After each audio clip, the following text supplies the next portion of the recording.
এক রাজকুমারী রাজপ্রাসাদে থাকতো। সে তার রাজপ্রাসাদে একাই থাকতো।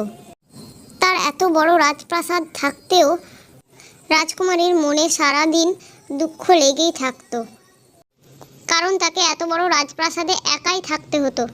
একদিন সে সব ঘর ঘুরে দেখছে, তার কোনো ঘরেই থাকতে ভালো লাগছে না।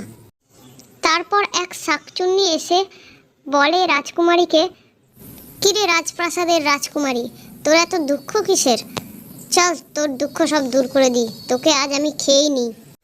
তখন রাজকুমারীটি বলে, হ্যাঁ হ্যাঁ শাকচুন্নি, তুমি আমাকে খেয়েই নাও, আমার আর এই রাজপ্রাসাদে থাকতে ভালো লাগে না একা একা। রাজকুমারীর কথা শুনে শাকচুন্নিটি ভাবে, সবাই আমাকে দেখে ভয় পায় আর এ আমাকে বলছে খেয়ে নিতে।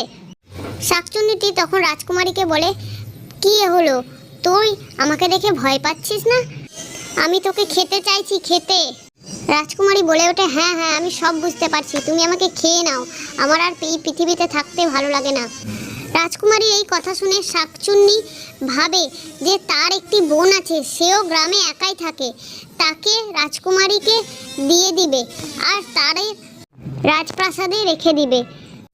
তখন এই শাকচুন্নিটি তার বোনকে ডেকে নিয়ে আসে আর রাজকুমারীর সাথে কথা বলিয়ে আলাপ করিয়ে দেয়, আর ওদের দুজনকে গল্প করতে দিয়ে শাকচুন্নিটি গাছের নিচে বসে যায়।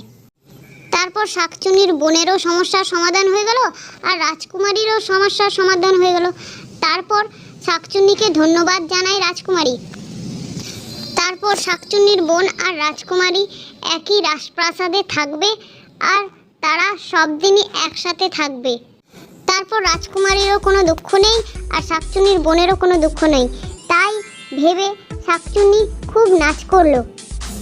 তো বন্ধুরা, রাজকুমারীর গল্পটি যদি তোমাদের ভালো লাগে তাহলে গল্পে লাইক শেয়ার কমেন্ট করে দিও আর চ্যানেলটাকে সাবস্ক্রাইব করে দিও। তো দেখা হচ্ছে আরও ভালো গল্পের সাথে।